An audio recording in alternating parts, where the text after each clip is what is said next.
Hello dear friend, स्वागत आहे तुमचं पुन्हा एकदा आपल्या युट्यूब चॅनलवर. आर्थिक घडामोडीमध्ये 12 नवीन औद्योगिक स्मार्ट शहरांना मंजुरी मिळालेली आहे, ही पहिली न्यूज आहे. तर यामध्ये मग 12 नवीन औद्योगिक स्मार्ट शहरांना मंजुरी मिळाली. ते मग कोणत्या प्रकल्पाअंतर्गत? तर राष्ट्रीय औद्योगिक कॉरिडॉर विकास प्रकल्प.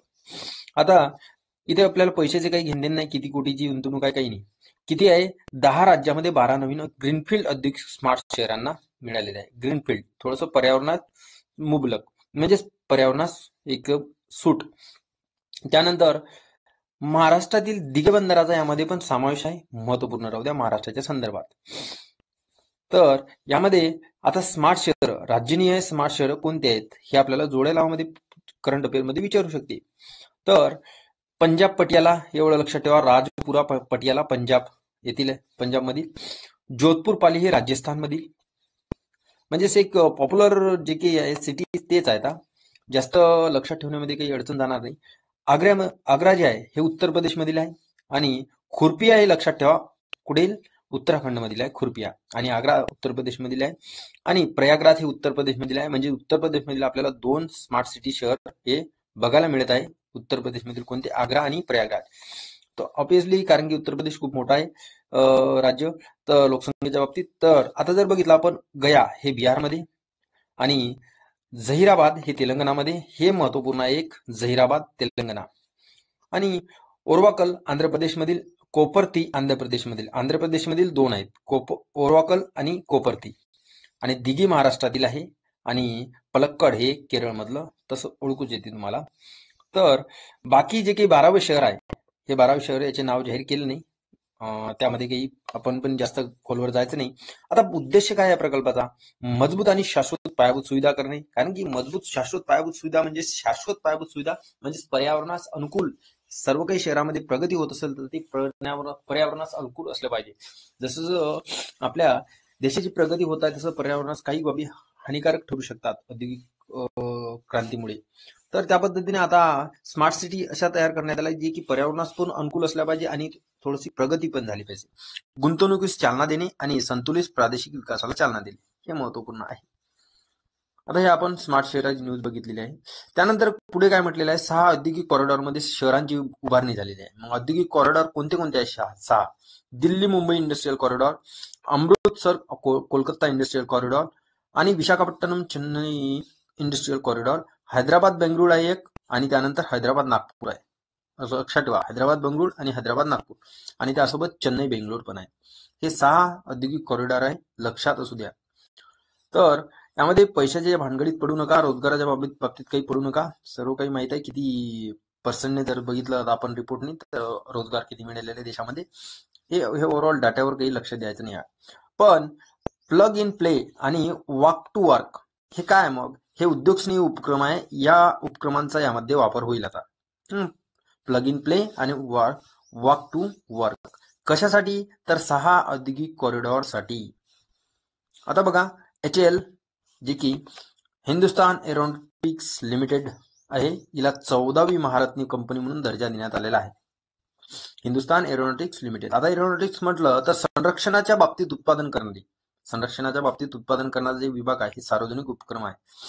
तर यामध्ये या आर्थिक वर्षात 23-24च्या त्यांची खूप मोठी उलाढाल आहे. आता ही उलाढाल आपण लक्षात ठेवायची का नाही? निव्वळ नफा लक्षात ठेवायचा का नाही? पण 14वी महारत्न कंपनी झाली. या महारत्न कंपनीसाठी जे काही निकष आहेत ते बघणं आवश्यक आहे आपल्याला. मग आता 14वी महारत्न दर्जा मिळाला ते तर माहित झालं आपल्याला. हिंदुस्तान एरोनॉटिक्स लिमिटेड हे 14वी महारत्न कंपनी ठरली आहे. पण आता याचे काही महारत्नाचे जे काही निकष आहेत ते बघणं आवश्यक आहे आपल्याला. मग यामध्ये थोडंफार आपण पार्श्वभूमी जर बघितली, देशात म्हणजे स्वतः देशांतर्गत विमाने तयार करण्याच्या उद्देशाने ही कंपनी स्थापन करण्यात आली. कोणी? तर 1940 मध्ये वालचंद हिराचंद यांनी बंगळुरूमध्ये हिंदुस्तान एअरक्राफ्ट लिमिटेड म्हणून कंपनी स्थापन केली. 41 मध्ये यामध्ये कंपनीने भारत सरकारची भागीदारक बनले आणि त्यासोबत तुम्हाला माहिती आहे 64 मध्ये त्याचं नाव विलिनीकरण झालं, थोडंसं नाव चेंज झालं. हे आपल्याला काही महत्वपूर्ण नाही, पण कोणी? वालचंद हिराचंद यांनी तयार केलेली आहे, हे लक्षात असू द्या. त्यानंतर आता आपल्याला बघायचं, पुन्हा तेच आपल्याला PDF समोर आली. तर बघा आता, मग आता यामध्ये महारत्न दर्जा यासाठी निकष काय आहे हे महत्वपूर्ण आहे ना. तर 19 मे 2010 पासून महारत्न दर्जा देण्याची सुरुवात झाली आणि 14 सार्वजनिक क्षेत्रातील उपक्रमांना हा महारत्न दर्जा देण्यात आलेला आहे. किती महारत्न दर्जा किती आहेत आता? 14 सार्वजनिक क्षेत्र आहेत उपक्रम. त्यामध्ये जर बघितलं तर काय मग संबंधित कंपनीला नवरत्न दर्जा प्राप्त असावा पहिले. हे महत्वपूर्ण 3 आहे, लक्षात ठेवा. तर ती कंपनी भारतीय स्टॉक एक्सचेंजवर सूचीबद्ध असावी, म्हणजे स्वतःचा एक स्टॉक असला पाहिजे त्या कंपनीचा, म्हणजेच की ब्रँड म्हणून कंपनी असायला पाहिजे. त्यानंतर 3 वर्षातील सरासरी उलाढाल 25,000 कोटी रुपयापेक्षा जास्त असावी. 25,000 कोटी रुपयापेक्षा काय जास्त उलाढाल असावी या कंपनीची. 3 वर्षातील उलाढाल 25,000 कोटीपेक्षा रुपयापेक्षा जास्त. आता महारत्न दर्जासाठी एक आवश्यक निकष त्यामध्ये हे दिलेले आहेत 3. त्यानंतर चौथा निकष काय? 3 वर्षातील निव्वळ मूल्य 15,000 कोटीपेक्षा जास्त. निव्वळ मूल्य 15,000 कोटी रुपयापेक्षा जास्त 3 वर्षातील, आणि 3 वर्षातील उलाढाल 25,000 कोटीपेक्षा जास्त, आणि त्यानंतर 3 वर्षातील निव्वळ नफा 5,000 कोटी रुपयापेक्षा जास्त, आणि कंपनीकडे लक्षणीय आंतरराष्ट्रीय थोडंसं ऑपरेशन जागतिक उपस्थिती असावी, म्हणजे थोडंसं जागतिक लेवलला पण दिलं कुठेतरी नाव असावं. हे निकष आहेत 6. हे निकष महत्वपूर्ण आहे. संबंधित कंपनी नवरत्न असावी, स्टॉक एक्सचेंजवर सूचीबद्ध असावी, आणि 3 वर्ष लक्षात ठेवा. 3 वर्षाच्या व्यतिरिक्त काहीच नाही आहे, फक्त 3 वर्ष लक्षात ठेवा. इथं आयोग तुम्हाला फसवू शकतो. 4 वर्ष देऊन उलाढाल 25,000 देऊ शकते, पण 3 वर्षाचा सर्व काही. 3 वर्षात उलाढाल 25,000, 3 वर्षात निव्वळ मूल्य 15,000, आणि 3 वर्षात निव्वळ नफा 5,000 कोटी रुपयापेक्षा जास्तच, आणि एक आंतरराष्ट्रीय लेवलला थोडंसं जागतिक उपस्थिती असावी तिची. हे निकष आहेत. आय होप हे सर्व काही क्लिअर झाले असेल. आता महारत्न दर्जा प्राप्त कंपनी आहे, थोडंसं जे काय आहे तुम्ही सरसर डोळ्यास खालून घाला या गोष्टी. तर भारत हेवी इलेक्ट्रॉनिक्स हे भरपूर वेळेस तुम्ही वाचत आले असेल. Bharat petroleum corporation, BPCL, CIL, coal India, GAIL, त्यानंतर Hindustan petroleum corporation, Indian oil corporation, त्यासोबत एनटीपीसी लिमिटेड, तेल नैसर्गिक वायू महामंडळ, power finance corporation, power grid corporation of India, त्यानंतर स्टील अथॉरिटी. हे महत्वपूर्ण आहे. Power grid corporation of India हे गुरुगाव मध्ये आहे बरं, बघा याचं हे मुख्यालय. त्यानंतर जर बघितलं ग्रामीण विद्युतीकरण निगम दिल्ली, ऑइल इंडिया लिमिटेड त्यासोबत, आणि हिंदुस्तान एरोनॉटिक्स लिमिटेड, तर हे बेंगळुरूमध्ये. तर आपल्याला काय आहे मग यामध्ये आता एवढं सारे हे करायचं, तर हो एवढं सारं लक्षात ठेवणं आवश्यक आहे आपल्याला. का? कारण की तुम्ही एकदा जर वाचलं तर लक्षात राहील. कारण की यामध्ये तुम्ही 14 लक्षात ठेवा, तर तुम्ही मग नवरत्न आणि मिनिरत्न काय आहेत ते लक्षात ठेवा. 5 ते 7 इकडल्या, नाहीतर मग हे 14 लक्षात ठेवा. बाकी इतर तर मग ते आहेत. हे नवरत्न जर तुम्ही लक्षात ठेवला तर हे जास्त लक्षात ठेवायची गरज नाही, कारण की 2 पैकी आपल्याला काहीतरी लक्षात ठेवावं लागेल. पुढे बघा आता इथं काय म्हटलेलं आहे की 2024 मध्ये नवरत्न दर्जा प्राप्त कंपन्या आहे. याआधी आपल्याला नवरत्न दर्जा प्राप्त आताच नुकतीच कुणाला मिळालेला आहे, तर 8 कंपन्यांना नवरत्न दर्जा मिळालेला आहे 2024 मध्ये. मग आता ज्यांची संख्या कितीवर पोहोचलेली आहे? मग 24 वर झालेली आहे. मग आता महारत्न दर्जा कंपन्या 14 आणि नवरत्न दर्जा कंपन्या किती आहेत? 24. आता जर बघितले आपण 2024 मध्ये दर्जा प्राप्त कंपन्या कोणत्या हे महत्वपूर्ण आहे. बघा आता यामध्ये इथं आधी जर बघितलं तर आधी आपल्याला कळेल इथे की माझगाव डाक शिपयार्ड लिमिटेड, त्यानंतर नॅशनल फर्टिलायझर लिमिटेड, त्यानंतर गृहनिर्माण नागरी विकास महामंडळ, त्यानंतर इरेडा म्हणजेच काय इरेडा लिमिटेड, त्यानंतर रेल्वे कॉर्पोरेशन ऑफ इंडिया, त्यासोबत solar energy corporation of India, national hydro electric power corporation, त्यानंतर सतलुज जलविद्युत निगम हे शिमला. हे महत्वपूर्ण आहे. तर जास्तीत जास्त जर बघितलं आपण तर दिल्लीमध्येच तुम्ही मुख्यालय बघू शकता यांचे, महारत्न नवरत्न यांचे. तर थोडंफार दिल्ली थोडंसं लक्षात ठेव म्हणजे त्या नवरत्न आणि महारत्न दर्जाबद्दल यांचे मुख्यालय ठेवू शकता तुम्ही लक्षात. तर आता काय आहे मग त्यामध्ये इथे तुम्हाला थोडंसं इमेज थ्रू दिलेलं आहे, तर इमेज थ्रू तुम्ही पाठ करू शकता. इरेडा, हुडको, त्यानंतर NFL हे सर्व काही सांगितलेलं आहे. तर हे तुम्हाला इमेज थ्रू लक्षात राहील. तर बघा आता नवरत्न दर्जासाठी मग काही निकष आहे का? हो, तर महारत्न, नवरत्न आणि मिनिरत्न हे 3 श्रेणी आहेत. तर 1997 पासून नवरत्न योजना सुरू झाली, आणि मग महारत्न कधीपासून झाली? तर 2010 पासून. तर मग नवरत्न दर्जासाठी निकष काय? तर एक पहिल्यांदा मिनिरत्न फर्स्ट मध्ये दर्जा असावा तिचा, शेड्यूल्ड ए ची कंपनी असावी. तर 5 पैकी 3 वर्षामध्ये मला सांगितलं, ते पण महारत्न 3 वर्षामध्ये होते. 3 वर्षामध्ये उत्कृष्ट आणि खूप चांगली रेटिंग मिळायला हवी त्या कंपनीला. त्यासोबत जर बघितलं आपण सलग 3 वर्ष हे 60 संमिश्र स्कोर काही महत्वपूर्ण नाही, पण इकडे लक्षात ठेवा सलग 3 वर्ष 5,000 कोटी रुपयापेक्षा जास्त निव्वळ नफा नोंदविलेला असावा.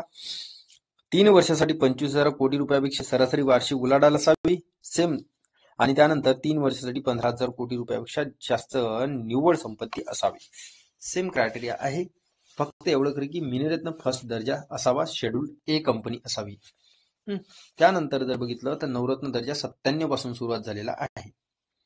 आता जर म्हणलं तर ग्रेड इंडियाला मिनिरत्न दर्जा मिळालेला आहे. ग्रेड इंडिया मिनिरत्न फर्स्ट सार्वजनिक क्षेत्रातील उपक्रम, यामध्ये 2009 मध्ये याची ग्रेड इंडियाची स्थापना करण्यात आली होती.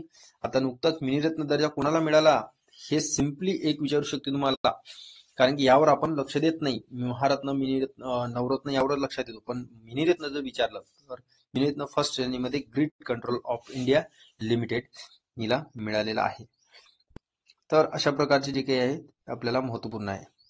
त्यानंतर जर बघितलं तर हे बघा 2010 मध्ये महारत्न दर्जाची सुरुवात झाली, 1997 मध्ये नवरत्न दर्जाची सुरुवात, आणि 1997 मध्ये मिनिरत्न दर्जाची सुरुवात पण झाली. आता किती आहेत मग, तर 14 महारत्न कंपन्या आहेत. आता जर बघितलं लक्षात कसं ठेवायचं, 14 म्हणजेच हा अशा पद्धतीने तुम्ही म काढू शकता, म्हणजे ज्याला आपण 14 समजू शकतो. अशा पद्धतीने काहीतरी ट्रिक बनवा. 14 महारत्न, मग 24 नवरत्न, मिनिरत्न फर्स्ट रँकच्या कंपन्या 51 आणि मिनिरत्न सेकंड कंपनी जर बघितला तर 11.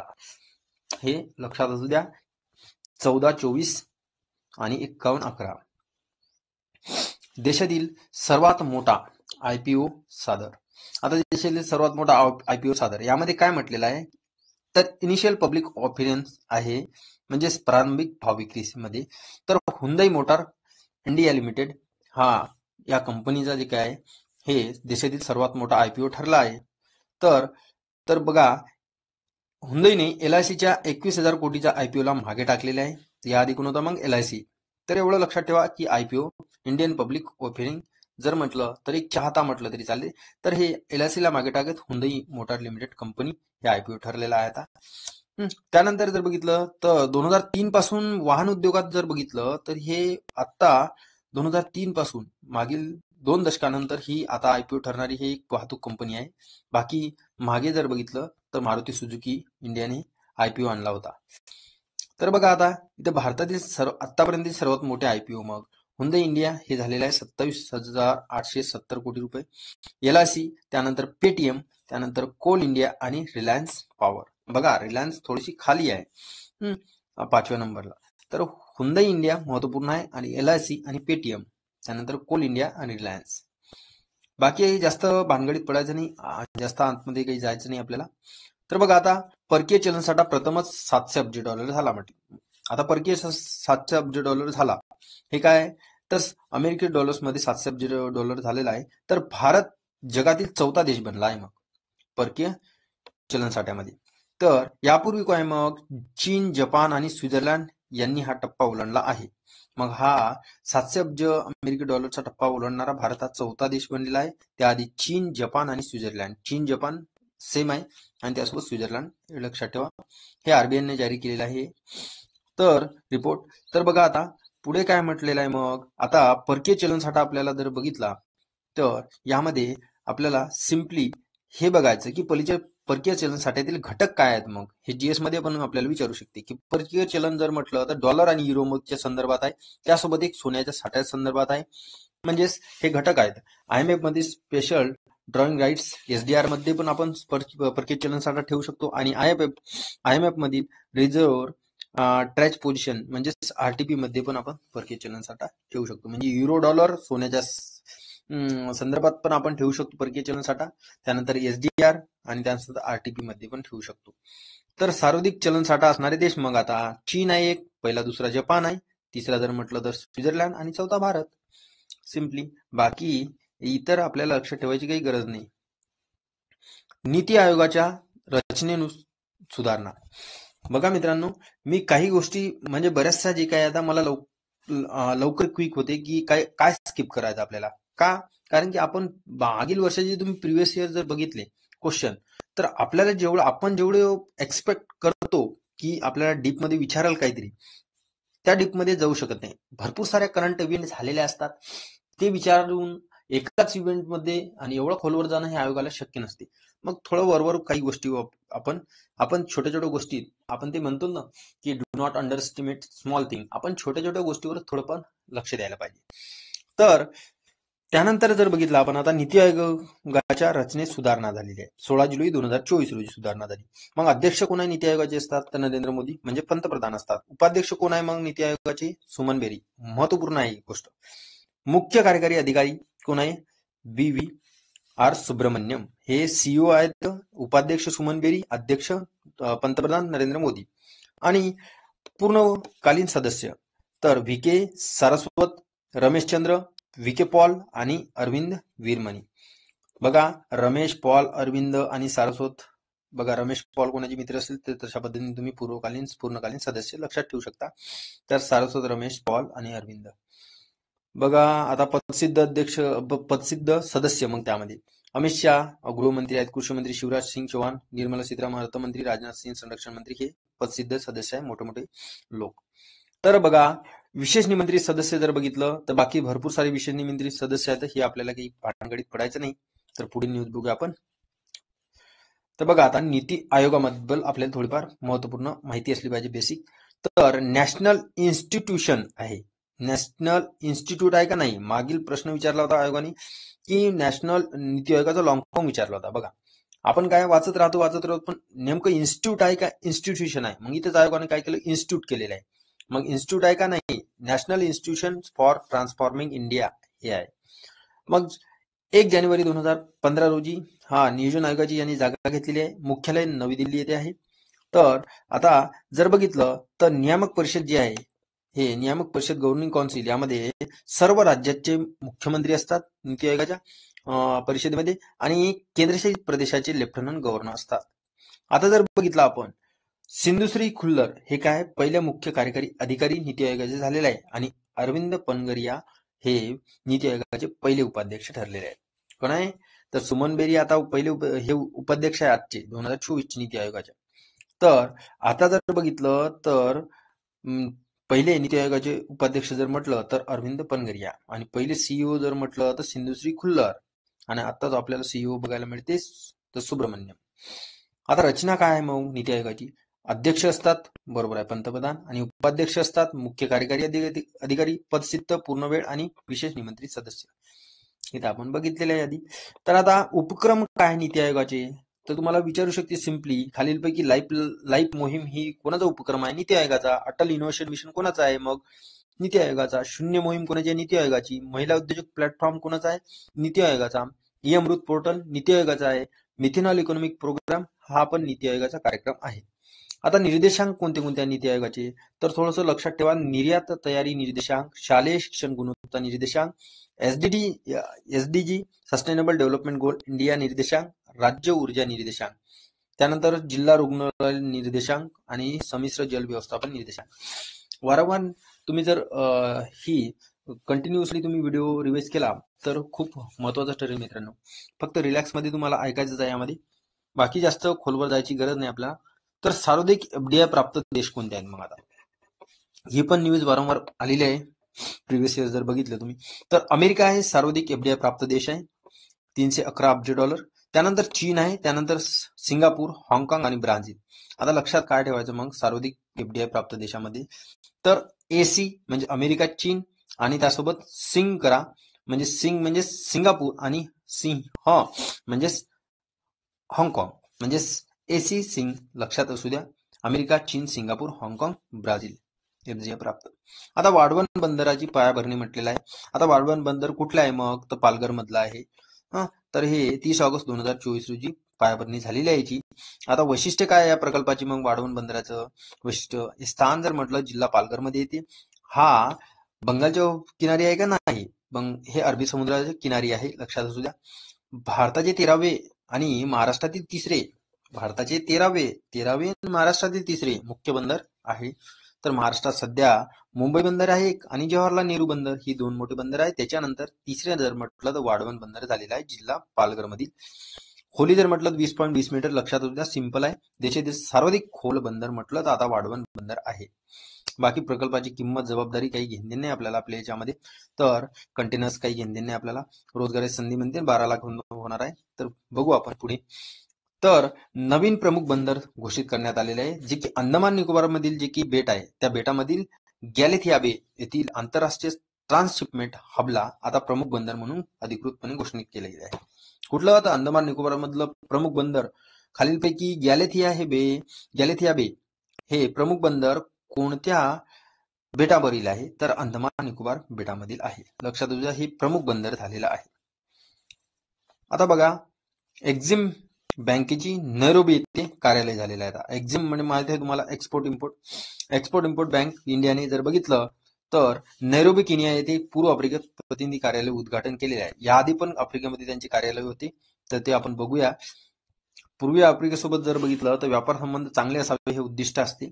तर एक्झिम जर बघितलं बँक, त्याचे केनिया व्यतिरिक्त कुठे आहे का मग कार्यालय? हो, तर अबिजान आयव्हरी कोस्ट मध्ये, जॉन्सनबर्ग दक्षिण आफ्रिकेमध्ये कार्यालय बघायला मिळते. एक्झिम बँक बद्दल थोडं आपण माहिती बघू. तर वन लाईनर स्वरूपात वन डे एक्झाम मध्ये विचारू शकते. तर स्थापना काय? 1 जानेवारी 1982. मुख्यालय आहे मुंबई येथे. त्यानंतर जर बघितलं तर कायदा काय? एक्झिम बँकेचा कायदा हे 1981 आहे आणि 82 मध्ये ते स्थापन झाली. आणि कोणाच्या शिफारशीने झाली? अलेक्झांडर समितीच्या शिफारशीने झाली आणि एक टंडन समिती झाली, जे की 1980 ची होती. टंडन समिती अलेक्झांडर समितीच्या शिफारशीनुसार एक्झिम बँकेची स्थापना झाली. हे तुम्ही अर्थव्यवस्थेमध्ये वाचलं असेल. आता ही एक प्रकारची काय प्रमुख निर्यात वित्त संस्था आहे आणि संपूर्ण भारत सरकारच्या मालकीची आहे. तर आपल्याला पुढे बघायचं आहे तर सर्वात मोठा व्यापारी भागीदारी देश कोणता ठरलेला आहे? चीन ठरलेला आहे सर्वात मोठा व्यापार भागीदारी देश. तर भारताचा सर्वात मोठा व्यापारी भागीदारी देश आता चीन ठरलेला आहे. तर मागे थोडंसं अमेरिका होता, तर अमेरिकेला आता मागे टाकलेलं आहे त्यांनी. तर किती? तर 23-24चा चीन सोबत जर बघितलं तर 118.4 अब्ज डॉलरचा द्विपक्षीय व्यापार झालेला आहे. तर आयातमध्ये जर बघितलं आपण चीनकडून सर्वात जास्त केलेली आहे, त्यानंतर निर्यात पण चीनला जास्त केलेली आहे. आता 2 नंबरवर आपला अमेरिका आहे. तर सर्वात मोठी भारताची व्यापारी भागीदारी देश 23-24 मध्ये, लक्षात ठेवा 23-24. चीन पहिला, त्यानंतर जर बघितलं तर अमेरिका, त्यानंतर यूएई, रशिया आणि सौदी अरेबिया. तर CAURS ही लक्षात असू द्या ट्रिक तुम्ही. CAURS चीन, अमेरिका, यूएई. FDIच्या बाबतीत जर बघितलं तुम्ही अमेरिका लक्षात असू द्या, पण सर्वात मोठा भागीदारी व्यापारी देश आपल्या भारताचा तर चीन आहे, अमेरिका आहे, यूएई आणि रशिया, सौदी अरेबिया. आता जर बघितलं तर FDIच्या प्रवाहात 3.49% घट झालेली आहे. सिम्पली एवढं लक्षात ठेवा की नुकतेच 2023-24च्या बाबतीत जर बघितलं आपण तर FDI प्रवाहात किती टक्क्यांनी घट झालेली आहे? 3.49% घट झालेली आहे. तर 23-24 मध्ये भारतीय थेट परकीय गुंतवणूक FDI इक्विटी प्रवाह 3.49% घसरून आता 44.42 अब्ज डॉलर झाला आहे. तर मागे जर बघितलं आपण 22-23 मध्ये तर FDI इक्विटी 46.3 होता. तर एवढं लक्षात असू द्या. आता महत्वपूर्ण जर बघितलं आपण आता यामध्ये काय, तर बाकी तर इतर तर आपल्याला काही महत्वपूर्ण नाही, पण महाराष्ट्रात जर बघितलं तर FDI 15.1 अब्ज डॉलर गुंतवणूक झाली आहे 23-24 मध्ये. म्हणजे महाराष्ट्र FDIच्या बाबतीत जर बघितलं तर खूप मोठी गुंतवणूक आहे. तर भारतात सर्वाधिक FDI गुंतवणूक करणारे देश कोणते कोणते आहेत? मग सिंगापूर सर्वात जास्त भारतामध्ये गुंतवणूक करतो, त्यानंतर मॉरिशस करतो, मग अमेरिका करतो आणि नेदरलँड आणि जपान. बघा, FDI सर्वात जास्त अमेरिकेचा सर्वात जास्त जर म्हटलं तर आहे, पण भारतामध्ये गुंतवणूक करणारे देश सर्वाधिक जर म्हटलं तर सिंगापूर 1 नंबरला आहे, त्यानंतर मॉरिशस आहे, मग अमेरिका आहे, मग नेदरलँड, जपान आहे. यामध्ये चीन सर्वाधिक गुंतवणूक करणारा देश नाहीच आहे. फक्त आयात आणि निर्यातीच्या बाबतीत आपण त्यापासून चीन सोबत संबंध आहे. गुंतवणूक भारतामध्ये चीन करत नाही. तर गुंतवणुकीच्या बाबतीत सर्वात मोठा देश जर म्हटलं तर भारतामध्ये सिंगापूर, मॉरिशस, अमेरिका हे 3 लक्षात असू द्या. सिमारिनेज असं लक्षात ठेवलं तरी चालते. सिमारिनेज म्हणजे Singapore, Mauritius, America, Netherland, Japan.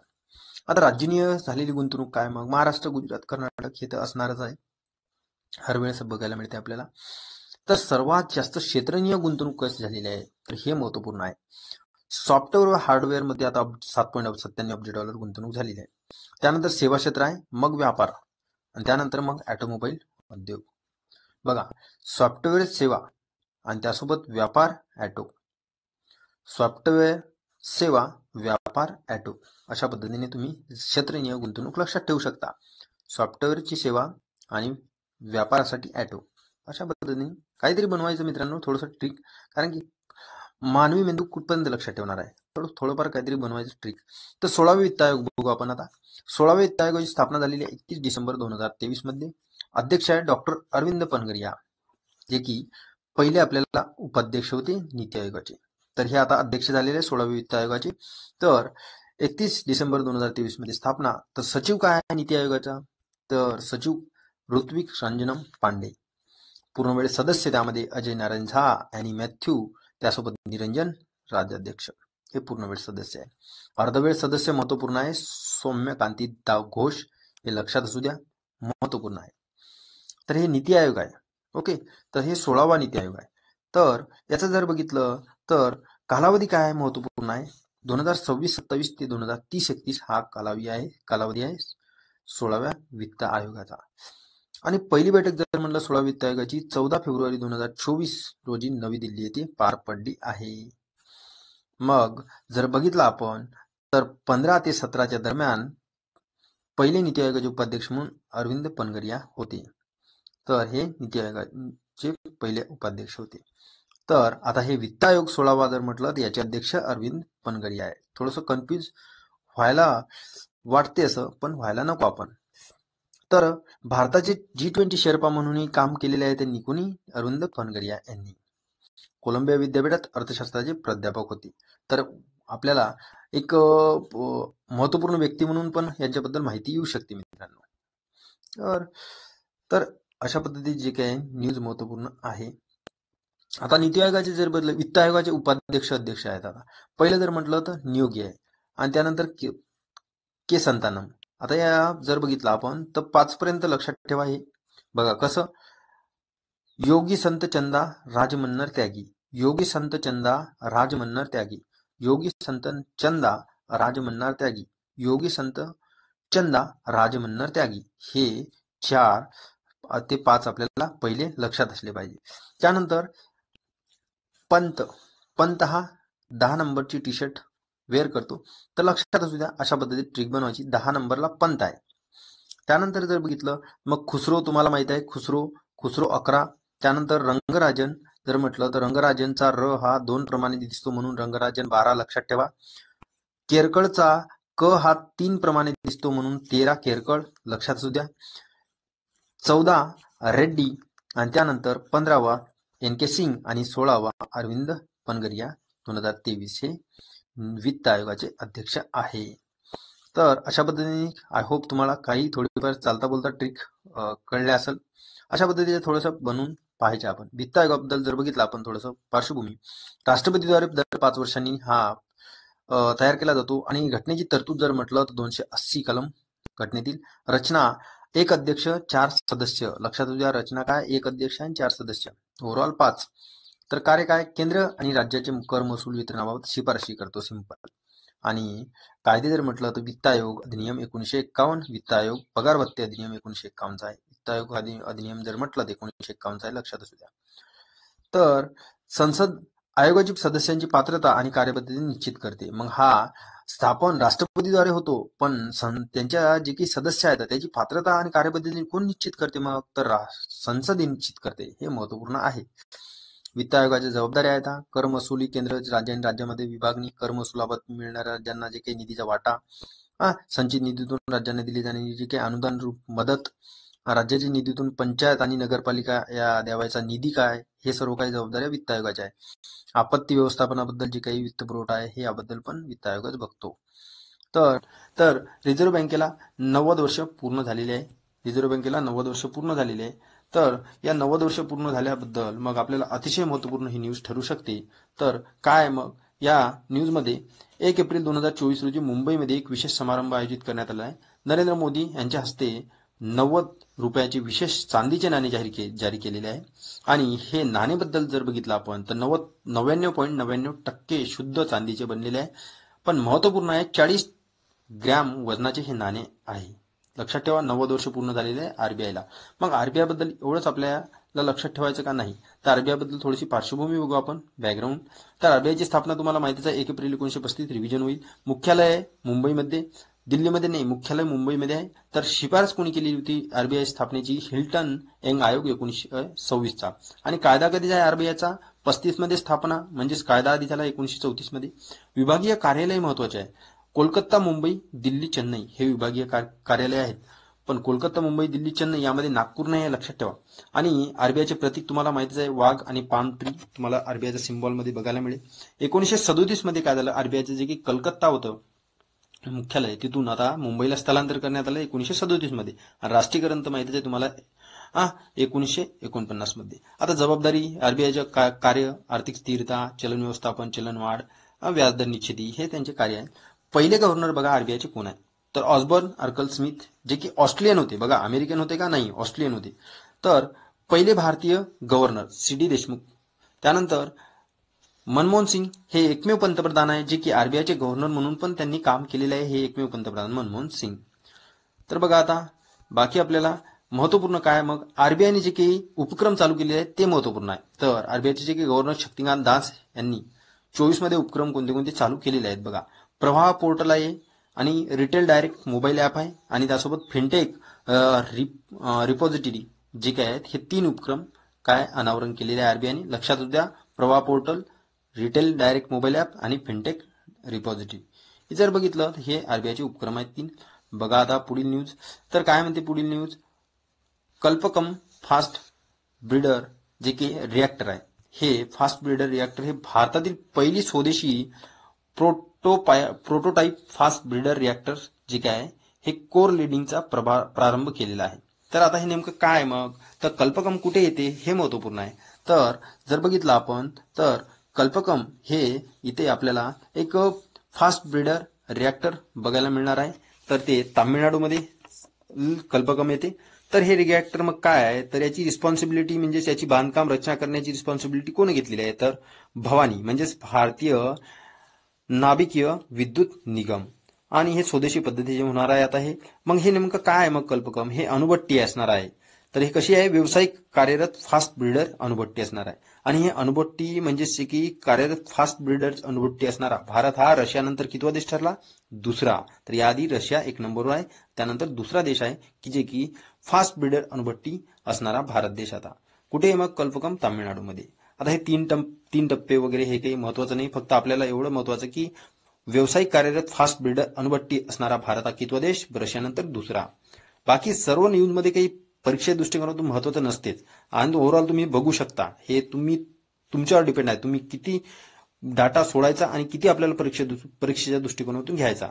तर हेच मी आपल्या या व्हिडिओमध्ये आपल्याला थोडंसं, कारण की तेच तर आहे. मग एक करंट अफेअरची कला अशी आहे की आपण लवकरात लवकर आणि कमी वेळेत करंट अफेअर आपण पूर्ण करू शकतो आणि जेवढा तुम्ही इनपुट देसाल तेवढा तुम्ही आउटपुट घेसाल या करंट अफेअर सब्जेक्टमध्ये.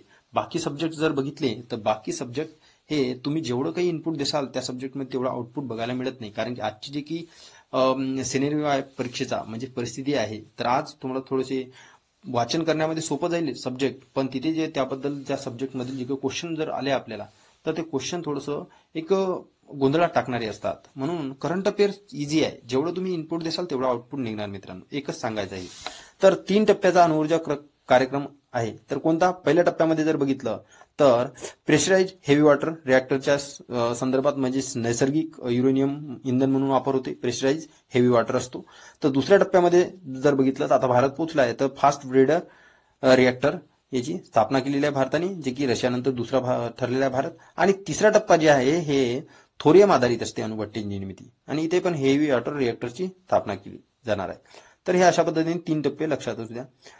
तर बघा काक्रापार अणुऊर्जा प्रकल्प. आता नरेंद्र मोदी यांनी गुजरातमध्ये येथे सुरत जिल्ह्यातील काक्रापार अणुऊर्जा केंद्रात स्थापन केलेलं आहे. ते किती मेगावॅटचं आहे, 700 मेगावॅट क्षमतेचं आहे. 2 नवीन प्रेशराइज हेवी वॉटर रिॲक्टर्स. तर हे महत्वपूर्ण आहे. काक्रापार अणुऊर्जा प्रकल्प कुठं, सिम्पली गुजरात सुरत जिल्ह्यात. आणि एक प्रकारचं देशातील सर्वात मोठे स्वदेशी जर म्हटलं तर हे रिॲक्टर्स आहे, लक्षात असू द्या काक्रापार. आता बघा जागतिक व्यापार आउटलुक. आता जागतिक व्यापार आउटलुक म्हणले तर WTO आलीच, वर्ल्ड ट्रेड ऑर्गनायझेशन.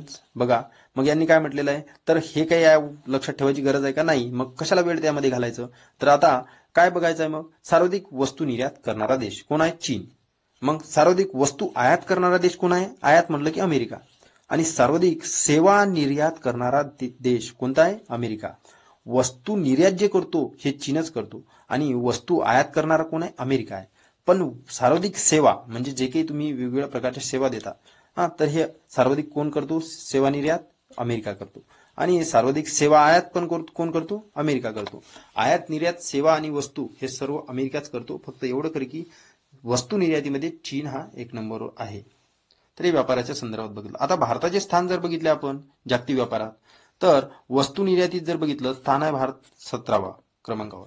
तर वस्तू आयातीमध्ये भारत 8व्या क्रमांकावर, मग सेवा निर्यातीमध्ये 7व्या क्रमांकावर आणि सेवा आयातीमध्ये 9व्या क्रमांकावर आहे. पण एवढं लक्षात ठेवा, वस्तू निर्यातीमध्ये 17वा आणि वस्तू आयातीमध्ये 8वा. तर बघा आता बाकी ते डॉलर वगैरे ते तुम्हीच बघा वाचायचे की नाही वाचायचे. अरे काही घेण्यादेण्याच नाही सध्या न्यूज बद्दल. जे परीक्षेमध्ये आपल्याला ते डाटा विचारतच नाही ते कशाला वेळ घालवायचं. पीएचडी थोडी करायची आपल्याला. तर मनरेगा कामगारांच्या मजुरीत वाढ केलेली आहे, म्हणजे मजुरी दरात. तर बघा आता किती टक्के वाढ केलेली आहे? 3 ते 10% वाढ झालेली आहे आणि 1 एप्रिल 2024 पासून लागू होणार. ठीक आहे इथून सांगितलेलं आहे. मग आता जर म्हटलं तर सर्वाधिक मग मजुरांना कुठे जास्तीत जास्त वेतन मिळते, तर बघितलं तर त्यांची जी काही उत्तर प्रदेश आणि उत्तराखंडमध्ये जर बघितलं सर्वात कमी 3%च वाढ झालेली आहे. कुठे? उत्तर प्रदेश आणि कर्नाटकमध्ये.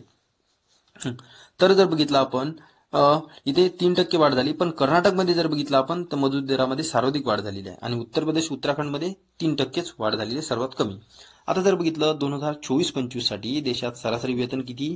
तर 289 रुपये. हे महत्वपूर्ण आहे, लक्षात असू द्या. आता जर बघितलं मग मनरेगाचे जर बघितलं या संदर्भात काय, तर 2024-25 मध्ये हरियाणामध्ये 374 रुपये सर्वाधिक मजुरी दिली जाते. कुठे? हरियाणामध्ये. लक्षात असू द्या. पण देशात सरासरी वेतन किती आहे? 289 रुपये आहे. पण 24-25 नुसार हरियाणामध्ये सर्वात जास्त 374 रुपये सर्वाधिक मजुरी दिली जाते मनरेगाच्या थ्रू. आणि अरुणाचल प्रदेश आणि नागालँड सर्वात कमी 234 रुपये मजुरी दिली जाते. आणि महाराष्ट्रामध्ये किती दिली जाते? 297 रुपये. आता जर बघितलं तर आपण मनरेगाबद्दल थोडी माहिती घेऊया आपण. मनरेगा काय आहे? Mahatma Gandhi national rural employment guarantee act यानुसार जर बघितलं ही योजना आलेली आहे. तर हे कायदा 2005चाच आहे. तर यामध्ये ग्रामीण हमी योजना या नावाने ओळखला जातो. यामध्ये काय? कोणत्याही ग्रामीण कुटुंबातील प्रौढ सदस्यांना कोणत्याही ग्रामीण कुटुंबातील प्रौढ सदस्यांना फक्त 100 दिवसाच्या रोजगारीची कायदेशीर हमी देते. आणि हे जर बघितलं तर ग्रामीण विकास मंत्रालय त्यामध्ये. तर आता रोजगार जर बघितलं तर 5 किलोमीटरच्या आत दिला जातो. कुठे? 5 किलोमीटर. जर 5 किलोमीटर पेक्षा जास्त जर असेल दूर रोजगार, तर ते अतिरिक्त वेतन त्यामध्ये दिले जाते. तर आता बघा, मागणी जर केली आपण रोजगार मनरेगाच्या थ्रू कामाची मजुरीची, तर 15 दिवसाच्या आत त्याला प्रोव्हाइड करणे आवश्यक आहे. त्यानंतर किमान महिला लाभार्थी जर म्हटलं तर 1/3. ओके. तर 3 पैकी 1 तर महिला पाहिजेच. आणि कामाची शिफारस किती कोण करतो? तर ग्रामसभा कामाची शिफारस करते मनरेगाच्या. हे महत्वपूर्ण आहे, लक्षात द्या. हे आपल्याला मनरेगाबद्दल थोडंसं विचारू शकते की मनरेगा 2005चा कायदा आहे आणि त्यानंतर 2005 नुसार हे रोजगार 5 किलोमीटरच्या आत दिला जातो आणि 15 दिवसाच्या आत ही मागणी पूर्ण केली जाते. आता युपीआय संदर्भात चर्चेतील घडामोडी आहेत, अतिशय महत्वपूर्ण आहे. तर मालदीवमध्ये युपीआय प्रणाली सुरू झालेली आहे. लक्षात असू द्या, सुरू झालेली आहे, एवढं लक्षात ठेवायचं. मालदीवमध्ये युपीआय प्रणाली सुरू झालेली आहे. आता मग पुढे काय आहे? आता मग श्रीलंकेमध्ये काय? श्रीलंकेमध्ये आणि मॉरिशसमध्ये पण युपीआय सेवा सुरू झालेली आहे. मग तुम्हाला इथून काय प्रश्न येईल की हे काही डाटा आपल्याला काही घेणं देणं नाही आहे. तुम्हाला सिम्पली विचारेल की खालीलपैकी 2024 मध्ये युपीआय प्रणाली सुरू झालेले देश, तर तुम्हाला एक मालदीव देईल, श्रीलंका, मॉरिशस आणि एखादा तुम्हाला त्यामध्ये दुसरा अमेरिका त्यामध्ये देईल, म्हणजे वेगवेगळ्या पद्धतीने. तर यावेळेस तुम्हाला श्रीलंका, मॉरिशस आणि श्रीलंका युपीआय साठी लागू झालेले देश लक्षात असू द्या. आणि मॉरिशसमध्ये भारताची रुपे कार्ड सेवाही सुरू झाली आहे, लक्षात असू द्या हे. तर आता बघा, आयफेल टॉवर येथे युपीआयचे अनावरण झालेले आहे, बरोबर आहे. तर आता जर बघितलं नेपाळमध्ये युपीआय प्रणाली सुरू झालेली आहे. मग नेपाळ आता किती झालेले देश? मालदीव आहे, श्रीलंका आहे, मॉरिशस आहे, त्यासोबत नेपाळ पण आहे युपीआय प्रणाली सुरू करणार आहे 2024 मध्ये. तर आता आपण जर बघितलं तर युपीआय द्वारे 5 लाख रुपयापर्यंत कर भरता येणार आहे. किती रुपयापर्यंत? 5 लाख रुपयापर्यंत कर भरता येणार आहे. आणि युपीआय व्यवहारासाठी 1 लाख रुपयाची मर्यादा आहे, लक्षात असू द्या. डेट वगैरे काही लक्षात ठेवायची नाही, फक्त काय केलेलं आहे, काय योजना आहे, काय न्यूज आहे हे महत्वपूर्ण आहे. तर बघा आता युपीआय सर्कल जर म्हटलं तर हे काय, national payment corporation of India आपल्या युनिफाईड पेमेंट्स युपीआय प्लॅटफॉर्मवर आहे. कोणाचा आहे मग, एनपीसीआयचा युपीआय. ओके. तर संपूर्ण भारतात डिजिटल व्यवहार सुरक्षितता आणि सुलभता सुधारणे हे याचा उद्देश असणार. बरोबर आहे. बाकी तुम्हीच वाचा, मला तर ते महत्वपूर्ण नाही बाकी डाटा त्यामधला. आता युपीआय बद्दल जर महत्वपूर्ण म्हटलं तर युनिफाईड पेमेंट इंटरफेरेन्स याची काय लॉंग फॉर्म होतो. तर सुरुवात कधी झाली, 2016 मध्ये युपीआयची सुरुवात झाली. विकास काय म्हणजे कोणते थ्रू, कोणाच्या थ्रू, तर national payment corporation of India through. आता वापर जर म्हटलं तर भीम ॲप मध्ये पण फर्स्ट पार्टी ॲपवर तुम्ही यूज करू शकता, म्हणजे स्वतःचं फर्स्ट पार्टी ॲप. आणि जे काही थर्ड पार्टी ॲप आहे, तुम्हाला विचारू शकते युपीआयची नुकतीच सुरुवात 2016 मध्ये सुरुवात झालेली आहे आणि युपीआय हे थर्ड पार्टी ॲपवर वापरले जाऊ शकत नाही. तर हे रॉंग असणार, कारण की थर्ड पार्टी म्हणजेच गुगल पे, फोन पे आणि जे काही हे आहेत थर्ड पार्टी, या ॲपवर पण वापरले जाऊ शकते. हे महत्वपूर्ण आहे. असेच जे काही आहे आपल्याला प्रश्न थोडेसे फसवतात. वाटते आपल्याला सोपं वाचण्यामध्ये, पण तिथं गोंधळात होते. तर युपीआय पेमेंटमध्ये कोणतेही शुल्क लागते का, नाही लागत. कारण की आपण जेव्हा फोन पे पेमेंट करतो काही चार्जेस घेते का, आपण काही कट होते काही, समोरच्याला पैसे तेवढेच जाते. तर आता जर बघितलं आपण तर युपीआय पेमेंट 2021 मध्ये भारताबाहेर युपीआय पेमेंट स्वीकारणारा पहिला देश कोणता होता, भूतान. हा, कोणाचा, रॉयल मॉनिटरी अथॉरिटीच्या सहकार्याने स्वीकारला होता भूतानने. मग तुम्हाला विचारू शकते, रॉयल मॉनिटरी अथॉरिटीच्या सहकार्याने 2021 मध्ये भारताबाहेर युपीआय पेमेंट स्वीकारणारा देश कोणता, तर भूतान. हे जुनी न्यूज आहे आणि हे पण न्यूज विचारू शकते 2021 मध्ये. काही सांगता येत नाही आपल्याला, सर्वच काही आपल्याला क्लिअर करावं लागते. तर याशिवाय भूतान रुपे बँक कार्ड दत्तक घेणारा पण आणि जारी करणारा पहिला देश ठरलेला आहे. भूतानने रुपे कार्ड हा दत्तक पण घेतलेले आहे. तर इथे जर बघितलं आपण आता दुसरी, तर फ्री ट्रेड असोसिएशन आणि भारतादरम्यान करार झालेला. आता फ्री ट्रेड असोसिएशन, युरोपीय फ्री ट्रेड असोसिएशन भारत यामध्ये, आणि याचे काय 4 देश सदस्य आहेत. आता कोणते कोणते आहेत फ्री ट्रेड असोसिएशनचे 4 सदस्य, आइसलँड, त्यासोबत लिंक्टनस्टाईन, त्यासोबत जर बघितलं नॉर्वे आणि स्वित्झर्लंड. हे 4 लक्षात असू द्या. हे व्यापार आणि आर्थिक भागीदारी करार आहे फ्री ट्रेड असोसिएशनचा. त्यामध्ये आइसलँड, लिंक्टनस्टाईन, त्यासोबत जर बघितलं नॉर्वे, स्वित्झर्लंड, हे 4 देश लक्षात असू द्या. बाकी EFTA काय आहे हे महत्वपूर्ण वाटलं नाही, म्हणजेच महत्वपूर्ण नाहीच. तर अल्जेरिया एनडीबीचा सदस्य झालेला आहे. तर अल्जेरिया हे एनडीबीचा सदस्य म्हणजेच काय, ब्रिक्स न्यू डेव्हलपमेंट बँक आहे. न्यू डेव्हलपमेंट कोणाची, ब्रिक्स देशांची. तर याचा सदस्याचा दर्जा आता अल्जेरियाला मिळालेला आहे. तर तो कितवा देश ठरलेला आहे, तर 10वा देश ठरलेला आहे. ब्रिक्स या एनडीबी बँकेचा अल्जेरिया 10वा देश ठरला आहे. आता एनडीबी बद्दल जर बघितलं तर एक ब्रिक्स देशांची जी काही स्थापन केलेली बहुपक्षीय विकास बँक आहे, जी की ब्रिक्स देशाने स्थापन केलेली आहे.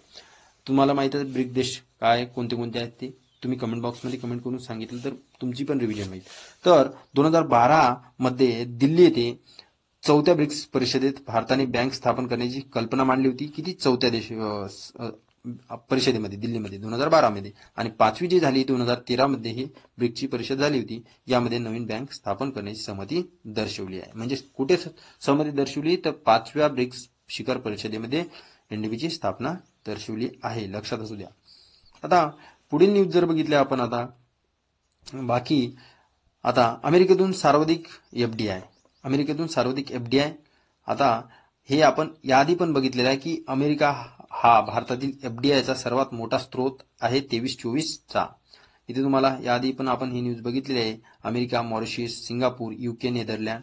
बाकी इथं गुंतवणूक करणारे देश आणि गुंतवणूक करणारे देश भारतात सर्वाधिक, आणि भारताने सर्वाधिक कोणत्या देशामध्ये गुंतवणूक केलेली आहे, तर हे Singapore, America, UK, Netherland, Mauritius. हे याच पद्धतीने आपण काल पण बघितलेलं आहे.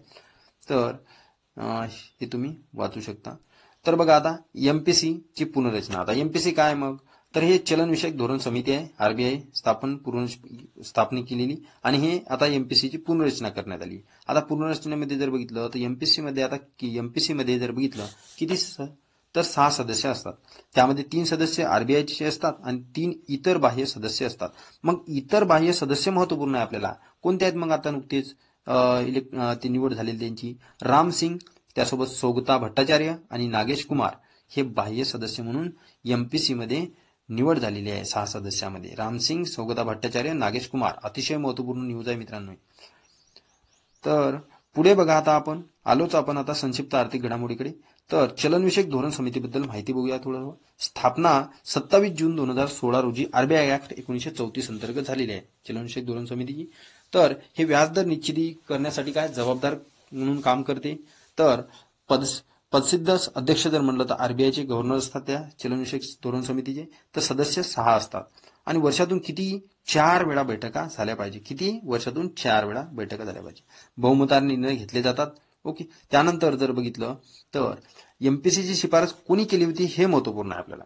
सध्याची जबाबदारीचं काही घेणं देणं नाही आपल्याला, फक्त एमपीसीची शिफारस कोणी केली होती. तर उर्जित पटेल समिती आणि बीएन श्रीकृष्ण समिती. हे बीएन श्रीकृष्ण आयोग म्हणजेच उर्जित पटेल आणि बीएन श्रीकृष्ण आयोग यांनी एमपीसीची शिफारस केली होती, हे लक्षात असू द्या. आता वन लाईनर स्वरूपात तुम्हाला एमपीसी बद्दल बाकी काही विचारणार नाही तरी चालेल, पण न्यूज मध्ये असल्यामुळे एमपीसीची जे तुम्हाला शिफारस कोणी केली होती ते विचारेल. उर्जित पटेल समिती आणि बीएन श्रीकृष्ण आयोग. तर बघा मित्रांनो, संक्षिप्त आर्थिक घडामोडी आता बघूया आपण. संक्षिप्त आर्थिक घडामोडी आता हे बघितल्यानंतर आपल्या डिटेलमध्ये आर्थिक घडामोडी जे काही आपण कव्हर केले आहे ते पार्ट 1 पार्ट 2 हे आता आपण बघत आहे आज, आणि याच्यानंतर पार्ट 3 मध्ये राहिलेल्या संक्षिप्त आर्थिक घडामोडी कव्हर करूया आपण. तर जीडीपी मध्ये महाराष्ट्र अव्वल. तर S&P ग्लोबल या म्हणजे संस्थेने जाहीर केलेला अहवाल. तर जीडीपी मध्ये महाराष्ट्र अव्वल आहे म्हणून सांगितलेलं आहे. मग जीडीपी मध्ये महाराष्ट्र अव्वल आहे. तर आता जर बघितलं 13.30% हे आर्थिक वर्षाचा महाराष्ट्राचा सर्वाधिक वाटा आहे. किती 23-24 साठी आहे. मग आता इथे जर बघितलं तर महाराष्ट्रानंतर मग या यादीत कोण आहे दुसऱ्या नंबरवर, तामिळनाडू. बाकी मग त्यानंतर कर्नाटक आणि मग गुजरात. महत्वपूर्ण आहे तामिळनाडू, कर्नाटक, गुजरात. आता बघा, हिंदाल्को सर्वात शाश्वत अॅल्युमिनियम कंपनी ठरलेली आहे. तर लक्षात असू द्या, सलग 5व्या वर्षी जगातील सर्वात शाश्वत अॅल्युमिनियम कंपनी म्हटलं जगातील तर कोणती आहे, हिंदाल्को. हे लक्षात असू द्या. या आदित्य बिर्ला समूहाची कंपनी आहे. तर जर बघितलं तर यामध्ये आता काय मग, तर हे तेल आणि वायू मिथेन भागीदारी हे वेदास समूहाची यामध्ये भागीदारी बघायला मिळते आपल्याला. तर ही आपल्याला महत्वपूर्ण न्यूज नाही आहे. फक्त एवढं लक्षात ठेवा, हिंदाल्को ही सर्वात शाश्वत अॅल्युमिनियम कंपनी आहे जगातील आणि सलग 5व्या वर्षी जगातील सर्वात शाश्वत कंपनी ठरली आहे. बघा आता पुढे जागतिक बौद्धिक संपदा निर्देशांक. हे निर्देशांक आपण डिटेलमध्ये आपण एकाच लेक्चरमध्ये सर्व काही घेऊया, पण आता बरोबर बघून घ्या. तर बौद्धिक संपदा निर्देशांक मध्ये जर बघितलं आपण तर कोण आहे, तर जागतिक बौद्धिक संपदा संघटना म्हणजे विपो हे करते म्हणजे काढते. तर यामध्ये जर बघितलं आपण तर 2024 मध्ये तर भारताने जागतिक पहिल्या 10 देशामध्ये स्थान मिळवलेले आहे. लक्षात घ्या, भारताने पहिल्या जागतिक 10 देशामध्ये स्थान मिळवलेले आहे, एवढं लक्षात ठेवा. बाकी डिटेलमध्ये आपण सर्व काही आपण निर्देशांक बघणारच आहोत. पुढे जर बघितलं आपण आता न्यूज संक्षिप्त मध्ये, कोल इंडिया लिमिटेडला 50 वर्ष पूर्ण झालेले आहे म्हणून महत्वपूर्ण आहे. आता सुवर्ण महोत्सवी आहे तर 50 वर्ष पूर्ण झाले म्हणून. तर सुवर्ण महोत्सवी 50 वर्ष कोल इंडिया लिमिटेडला. तर यामध्ये सुवर्ण महोत्सवी जे काही आहे त्यावेळेस त्यांनी लोगो आणि अंगारा या शुभंकराचे अनावरण केलेले आहे. तर 1975 मध्ये मग कोल इंडिया लिमिटेडची स्थापना झाली होती. लक्षात आपल्याला विचारू शकते काय की तुम्हाला सरळ विचारेल खालीलपैकी कोणत्या कंपनीला 50 वर्ष नुकतेच 50 वर्ष पूर्ण झालेले आहे. तर तुम्हाला ऑप्शन देईल, त्यामध्ये भेल देईल, कोल देईल, त्यानंतर वेगवेगळ्या पद्धतीची देईल. तर हे कोल इंडिया लिमिटेडला 50 वर्ष झालेले आहे. तर 1975 मध्ये स्थापना दिली. आता बघा, Taipei economic and cultural centre. आता तैपेई इकॉनॉमिक कल्चरल सेंटर जर म्हटलं तर हे कुठे मुंबईमध्ये एक त्यांनी तिसरे कार्यालय भारतामध्ये सुरू केलेले आहे. मग हे कुठं, तर तैवान सरकारचे आहे Taipei economic and cultural centre. तर तिसरे कार्यालय सुरू केलेले आहे मुंबईमध्ये. आधी कुठे होते मग दुसरे, तर 1995 मध्ये नवी दिल्ली येथे कार्यालय सुरू केलेले तैवान इकॉनॉमिक अँड कल्चरल सेंटरने. का महत्वपूर्ण आहे, कारण की तैवान एक न चर्चेत असलेला देश असल्यासारखा म्हणून जर म्हटलं तर महत्वपूर्ण ठरू शकते. आणि 2012 मध्ये चेन्नई येथे कार्यालय त्यांनी सुरू केले होते. तर आता तिसरे मुंबई येथे. आता बघा, आरबीआयने आणले देशात 102 टन सोने. बघा ते तुम्ही महत्वपूर्ण आहे, तुम्हाला विचारू शकते पण मला तर वाटत नाही. तर शक्तिकांत दास जर बघितलं सलग दुसऱ्यांदा A+ ग्रेड भारतीय रिझर्व्ह बँक जे काही गव्हर्नर आहे शक्तिकांत दास, सलग दुसऱ्यांदा सेंट्रल बँक रिपोर्ट क्राईम कार्डनुसार जर बघितलं त्यांना A+ ग्रेड मिळालेला आहे. तर तुम्हाला विचारू शकते खालीलपैकी कोणत्या गव्हर्नरला सलग दुसऱ्यांदा A+ ग्रेड मिळालेला आहे, तर शक्तिकांत दास. बघा पुढे मग काय आहे तर A+ आणि ते F या स्केलवर ते ग्रेड दिले जातात. आता हिंदाल्को बनली ICAचे सदस्य हे आपण बघितलेले आहे त्या आधीच. बघा अशा पद्धतीचे थोड्याशा न्यूज ज्या आहेत परीक्षेच्या दृष्टिकोनातून कोणत्या महत्वपूर्ण आहे आणि ते न्यूज महत्वपूर्ण आहेत त्या न्यूजमधून परीक्षेमध्ये आपल्याला काय डाटा महत्वाचा आहे एवढं जरी कळलं तर आपल्याला खूप वेळ वाचतो मित्रांनो. तुम्ही म्हणता की लवकर घ्यायचं लवकर घ्या, सर्व काही व्यवस्थितरित्या आपलं चालू आहे आणि अशाच पद्धतीने चालू राहणार आणि सर्व काही तुम्ही इन डिटेलमध्ये करंट अफेअर पूर्ण करू शकणार. मार्मागोवा बंदर ESI वर सूचीबद्ध आहे. पर्यावरण जहाज निर्देशांक म्हटलं जातं त्याला, एन्व्हायरमेंट शिप इंडेक्स. तर हे मार्मागोवा बंदर जर बघितलं तर हे ESI वर सूचीबद्ध झालेले आहेत. मग हे बंदर कुठे येते तर हे बंदर जर बघितलं मार्मागोवा बंदर हे देशातील जर बघितलं तर गोव्यामधील हे मार्मागोवा बंदर आहे आणि ESI पोर्टलवर सूचीबद्ध होणार हे देशातील पहिले बंदर आहे म्हणून महत्वपूर्ण आहे. तर बघा आता पर्यावरण जहाज निर्देशांकाच्या बाबतीत आहे. तर आता BSNLचा नवीन लोगो तर त्यांना माहीत काय आहे ते तुम्ही बघा, तुमच्या समोरून आहे, व्हिडिओ पॉज करून तुम्ही बघू शकता. मला महत्वपूर्ण वाटत नाही, मी स्किप करत आहे. कर संकलनात वाढ झालेली आहे आर्थिक वर्ष 23-24 मध्ये. बघा आता मग काय आहे मग तर कर संकलनामध्ये सर्वात जास्त कशा पद्धतीने कर आलेला आहे तर बघा एकूण प्रत्यक्ष कर महत्वपूर्ण आहे, कॉर्पोरेट कर, त्यानंतर वैयक्तिक कर, त्यानंतर जर बघितलं तर प्रत्यक्ष कराचे GDP गुणोत्तर दिलेले आहेत. तर प्रत्यक्ष कर, कॉर्पोरेट कर, वैयक्तिक कर हे सिक्वेन्स लक्षात ठेवा. बाकी यामध्ये डाटा वगैरे लक्षात ठेवायची गरज नाही आपल्याला. तर इथं काय म्हटलेलं आहे BEML ला बुलेट ट्रेनचे कंत्राटी मिळालेले आहे. म्हणजे आता जर बघितलं बुलेट ट्रेन बद्दल काही जर थोडंसं काही आपण डिझाईन उत्पादन कमिशन काही करायचं असेल तर एक स्वदेशी कंपनी म्हणून जे की आहे चेन्नईतील इंटिग्रल कोच फॅक्टरी या कंपनीला 2 हायस्पीड ट्रेनचे जे काय आहे थोडंसं एक कंत्राटी देण्यात आलेली आहे. तर पहिल्यांदाच हे काम स्वदेशी पद्धतीने केले जाणार आहे म्हणून महत्वपूर्ण आहे. BEML ला बुलेट ट्रेनची कंत्राटी मिळालेली आहे. तर बघा IFC जी काय आहे ऍक्सिस सोबत भागीदारी आहे, ऍक्सिस बँकेसोबत. आता IFC काय आहे मग जागतिक बँकेच्या इंटरनॅशनल फायनान्स कॉर्पोरेशन, जागतिक बँकेची जी इंटरनॅशनल फायनान्स कॉर्पोरेशन आहे त्या जर बघितलं तर या ऍक्सिस बँकेसोबत येणे काय केलेलं आहे भागीदारी केलेली आहे. तर हे महत्वपूर्ण आहे. तर जागतिक बँकेच्या इंटरनॅशनल फायनान्स कॉर्पोरेशनने खालीलपैकी कोणत्या बँकेसोबत भागीदारी केलेली आहे तर ऍक्सिस बँकेसोबत भागीदारी केलेली आहे. $500 दशलक्ष कर्ज देणार आहे म्हटलं आहे वित्त पुरवठ्यासाठी हरित प्रकल्पाच्या भारताला. तर हे महत्वपूर्ण आहे. पुढे बघू आपण पवन ऊर्जा आणि स्थापित क्षमतेत गुजरात अव्वल झालेला आहे. आता एवढंच महत्वपूर्ण आहे यामध्ये. आणि बाकी काय आहे तर ऑनलाईन मध्ये आपल्याला सर्व विचारलं होते खालीलपैकी कोणते राज्य पवन ऊर्जा स्थापित क्षमतेत अव्वल ठरलेले आहे तर कोण आहे गुजरात. सर्वोच्च पवन ऊर्जा याच्या स्थापित क्षमतेसाठी प्रथम क्रमांकावर पुरस्कार मिळालेला आहे त्याला. तर जवळपास 11,823 मेगावॅटच्या क्षमतेत एक क्षमता आहे त्याची पवन ऊर्जेच्या बाबतीत. बाकी त्यानंतर जर बघितलं आपण तामिळनाडू बघू आणि त्यानंतर कर्नाटकचा नंबर लागतो. गुजरात जर बघितलं आणि त्यानंतर जर बघितलं तामिळनाडू आणि एक आहे कर्नाटक, हे 3 राज्य लक्षात ठेवा. आता पतधोरण आढावा जर म्हटलं तर हे एक आहे. तर पतधोरण आढावा त्या RBI ने हे केलेला आहे. तर यामध्ये थोडेसे आहे हे डाटा जे आहे थोडेसे वेगवेगळे फ्लक्च्युएट होत जातात तर महत्वपूर्ण वाटत नाही आपल्याला. तर GST संबंधी मंत्रिगट हे महत्वपूर्ण आहे.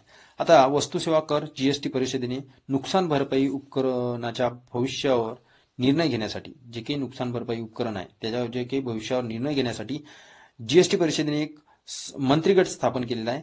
तर या मंत्रिगट स्थापनेवर जर बघितलं तर कोणाच्या अध्यक्षतेखाली स्थापन केला तर राज्यमंत्री जे वित्त राज्यमंत्री आहेत पंकज चौधरी यांच्या अध्यक्षतेखाली GST संबंधी मंत्रिगट स्थापन केलेला आहे. तर हे 10 सदस्यीय मंत्रिगट स्थापन आहे. आणि कशासाठी की जे काही तुमचे भरपाई उपकरण आहे तर त्यावर भविष्यावर निर्णय घ्यायचं असेल तर म्हणजेच लक्झरी असो डिमेरिट वस्तूवरील करावर जे काय आहे हे निर्णय हे लक्झरी आपला मंत्रिगट घेणार आहे. तर हे महत्वपूर्ण आहे आपल्याला GSTच्या संदर्भात मंत्रिगट. बघा आता PM मित्र पार्कची पायाभरणी.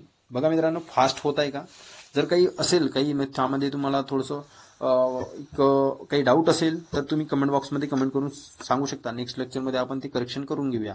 काही मित्र म्हणतात थोडंसं फास्ट घ्यायला पाहिजे आपण, तर व्यवस्थितरित्या आपण चाललेलो आहे मित्रांनो आणि सर्व काही न्यूज कव्हर होतच आहेत तुम्हाला दिसतच आहे.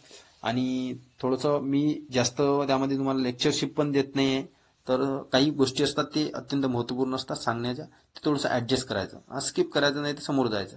पण जर कोणी सांगत असेल तर थोडंफार ते समजण्याचा प्रयत्न पण करायचा. पीएम मित्र पार्कची पायाभरणी. पंतप्रधान नरेंद्र मोदी यांनी अमरावती येथे PM mega integrated textile region and apparel म्हणजे पीएम मित्र कुठे केलेलं आहे, तर मग पीएम मित्र पार्कची उभारणी अमरावतीमध्ये.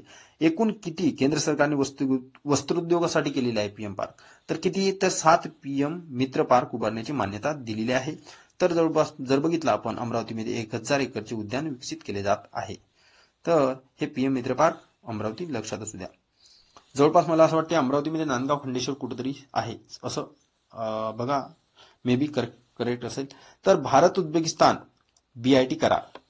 भारत उझबेकिस्तानमध्ये बीआयटी करार झालेला आहे. हे कशा संदर्भात आहे बीआयटी करार, मग संरक्षण हमी देण्यासाठी द्विपक्षीय करार आहे. तर तुम्हाला विचारू शकते बीआयटी करार नुकताच झालेला आहे भारत आणि कोणा दरम्यान, तर उझबेकिस्तान आणि भारत. असे देश चर्चेमध्ये नसतात म्हणून थोडंसं असं वाटतं आपल्याला दुसरे देश असणार, म्हणून आपण थोडंसं हे न्यूज काय निग्लेक्ट करतो, पण ते थोडंसं मग आपण चुकतो अशा न्यूज. तर वेतन दरात घोषणा करण्याचे सांगितलेले आहे, ते तुम्हीच बघा काय आहे ते. अशा न्यूजच्या भानगडीत पडायचं नाही जिथून आपल्याला प्रश्न तयार होऊच शकत नाही. आपल्यालाच वाटते. तुम्ही मागचे पेपर अनालिसिस केले तर, जर नसेल केले तर मग सिम्पली तुम्ही लेक्चर हे फॉलो करू शकता मित्रांनो. तर बघा आता केंद्रीय रेशीम मंडळाला 75 वर्ष पूर्ण झालेले आहे. काय, केंद्रीय रेशीम मंडळाला किती 75 वर्ष पूर्ण झाले आहे. मग 75 वर्ष पूर्ण झालेले आहेत, मग जर याची स्थापना मग 1948 मध्ये संसदीय कायद्याद्वारे झालेली आहे. तर बघा आता सर्वात मोठी ब्लास्ट फर्नेस हे काय, टाटा स्टील, हे लक्षात ठेवा. तर यामध्ये जर बघितलं तर हे सर्वात मोठी ब्लास्ट फर्नेस जर बघितलं टाटा स्टीलने तर कुठे, तर कलिंगनगर ओडिशा येथील आपल्या प्रकल्पामध्ये काय कार्यान्वित केली आहे. तर काय, स्टीलचे आहेत टाटा स्टीलने. तर सर्वात मोठी ब्लास्ट फर्नेस. आता माही बांसवाडा अणुऊर्जा प्रकल्प. आता हे कुठे आहे बांसवाडा अणुऊर्जा प्रकल्प, माही राजस्थानमधील माही बांसवाडा येथे.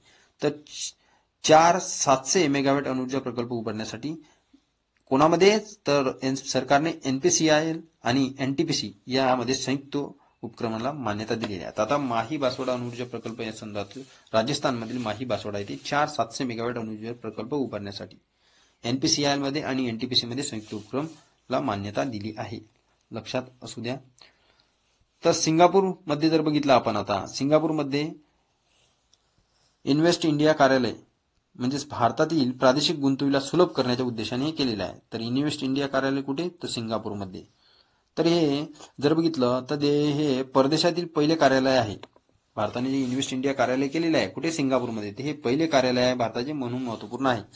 भारतात गुंतवणूक करू इच्छिणाऱ्या प्रादेशिक कंपन्यांसाठी संपर्कात एक समर्पित केंद्र आहे, म्हणून हे काम करणार आहे की तिथे तुम्हाला सर्व काही गुंतवणुकीबद्दल तिथे माहिती देणार आहे. भारतामध्ये कशा पद्धतीने गुंतवणूक कुठे करायची हे सर्व काही इन्फॉर्मेशन देण्यासाठी. भारताला मिळणार आता सेमीकंडक्टर प्लांट. आता अमेरिकेसोबतच्या सहकार्या अंतर्गत भारताला काय, पहिला national security semiconductor fabrication plant मिळणार आहे. मग या प्रकल्पाला नाव कोणते दिलेले आहे, तर शक्ती नाव दिलेले आहे, महत्वपूर्ण आहे. भारताला मिळणाऱ्या सेमीकंडक्टर प्लांट आहे त्या सहकार्याबद्दल अमेरिकेसोबतच्या, तर या सेमीकंडक्टर प्लांटचे जो प्रकल्प आहे या प्रकल्पाला नाव कशाचं आहे, मग शक्ती दिलेले आहे नाव. तर बघा नवीन आधारभूत आता वर्ष हे होणार आहे. तर सांख्यिकी मंत्रालयाने सांगितलेले आहे 2026 मध्ये की 2022-23 या नवीन आधारभूत वर्षासह जीडीपी प्रकाशित करणार आहे. याआधी काय होतं आधारभूत वर्ष, तर जीडीपी करण्यासाठी 11-12 हे आधारभूत वर्ष आहे. तर आता 22-23 हे होणार आहे आधारभूत वर्ष, जीडीपी प्रकाशित होणार आहे या नवीन आधारभूत वर्षासह. तर इथे जर बघितलं आपण तर विश्वनाथ गोल्डर यांच्या अध्यक्षतेखाली स्थापन करण्यात आलेली एक 26 सदस्यीय समिती, या समितीने सुरुवातीचे पूर्ण काय 2026 पर्यंत होणार आहे म्हणून सांगितले आहे. तर हे काय आधारभूत संबंधात, तर विश्वनाथ गोल्डर यांच्या अध्यक्षतेखाली स्थापन झालेली समिती. आता रावत भाटा अणुऊर्जा प्रकल्प. तर भारताच्या तिसऱ्या स्वदेशी बनावटीच्या 700 मेगावॅट क्षमतेच्या अणुभट्टी म्हणजे कोणते, रावत भाटा अणुऊर्जा प्रकल्प. तर यामध्ये काय म्हटलेलं आहे की हे अणुभट्टीचा आहे रावत भाटा ऊर्जा प्रकल्प 700 मेगावॅटचा. तर यामध्ये रावत भाटा कुठे येणार मग, तर राजस्थान अणुऊर्जा प्रकल्प इथे येणार राजस्थान. तर हे जर बघितलं आपण या अणुऊर्जा प्रकल्पात बांधल्या जाणाऱ्या नवीन मालिकेतील पहिली अणुभट्टी आहे, लक्षात असू द्या. 700 मेगावॅट क्षमतेची PHWR अणुभट्ट्यामधील गुजरातमधील काकरापार अणुऊर्जा प्रकल्प केंद्र येथे व्यावसायिक कार्य सुरू केले आहे. तर आता इथे तुम्हाला राजस्थानमध्ये पण रावत भाटा अणुऊर्जा प्रकल्प दिसणार आहे 700 मेगावॅटच्या संदर्भात. बाकी पुढील सांख्यिकी स्थायी समिती दिलेली आहे, 14 सदस्य समिती असते ही. बाकी इथं मला महत्वपूर्ण वाटली नाही ती. तर आता बघा, भास्कर कार्यक्रम इथे सांगितलेला आहे. तर भास्कर कार्यक्रम, यामध्ये भास्कर कार्यक्रमचा लॉंगफॉर्म जर बघितला तर काय आहे मग, Bharat startup knowledge access registry, यामध्ये जर बघितलं तर या पोर्टलचे अनावरण केलेले आहे. आणि हे स्टार्टअप जर बघितलं तर इंडिया अंतर्गत भास्कर उपक्रम हे राबवणार आहे. तर याचे लॉंग फॉर्म लक्षात ठेवा.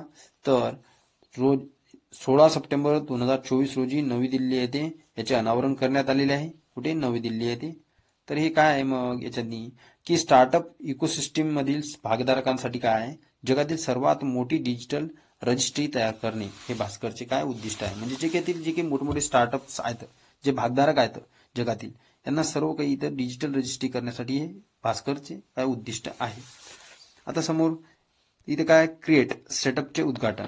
आता हे कशासाठी, एमएसएमई मधील जे काय आहे, कोण मंत्री, जितन राम मांझी यांनी लेह येथे काय, क्रिएट म्हणजे centre for rural enterprise acceleration through technology, म्हणजे जे काही सूक्ष्म लघु उद्योग आहेत या संदर्भात जे काही तुम्ही कार्य करता, त्यामध्ये जर बघितलं तर इथे काय, गुलाब आणि इतर फुलांची जी काही आवश्यक तेल काढण्याची पद्धत, उत्पादन पद्धत, आणि त्यासोबत इतर कच्च्या मालाची जैव प्रक्रिया हे उत्पादन करण्यासाठी या सुविधा विकसित करून द्यायच्या. हेच एवढं क्रिएट सेटअपचे उद्घाटन आहे केलेले आहे त्यासाठी. तर हे कुठे केलेले आहे, क्रिएट सेटअपचे उद्घाटन लेहमध्ये केलेले आहे. आता इथे जर बघितलं आपण, आता पुढे महत्वपूर्ण न्यूज, त्यामध्ये पहिली सिलिकॉन कार्बाइड उत्पादन सुविधा. तर कुठे आहे पहिली सिलिकॉन कार्बाइड उत्पादन सुविधा, भुवनेश्वर ओडिसामध्ये. लक्षात असू द्या, बाकी महत्वपूर्ण नाही यामध्ये. तर इथे ते बघा, आता ट्रेड कनेक्ट ई प्लॅटफॉर्म सांगितलेलं आहे. मला तर तेवढं महत्वपूर्ण वाटलेलं नाही, पण आता जे काही आपण महत्वपूर्ण आहेत राहिलेल्या संक्षिप्त घडामोडी, त्या संक्षिप्त घडामोडी ते नेक्स्ट पार्टमध्ये बघूया आपण.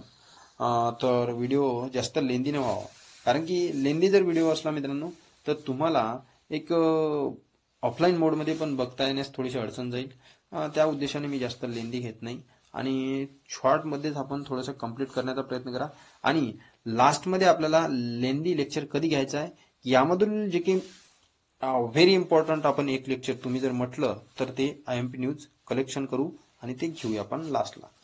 तर जे आहे त्या पद्धतीने तुम्ही स्वतः नोट्स तयार करा किंवा व्हिडिओ वारंवार रिवाइज करा. तर भेटूया आपण नेक्स्ट व्हिडिओमध्ये. Thanks for watching this video. असाच सपोर्ट राहू द्या. आपण डिजिटल स्वरूपात जर आलो तर त्यासाठी पण खूप चांगलं आपल्याला प्लॅटफॉर्म मिळेल. तर त्यामध्ये पण थोडंसं एक यामध्ये एक्स्ट्रा ऑर्डिनरी आपण क्लास घेण्याचा प्रयत्न करूया मग. तर भेटूया आपण नेक्स्ट व्हिडिओमध्ये.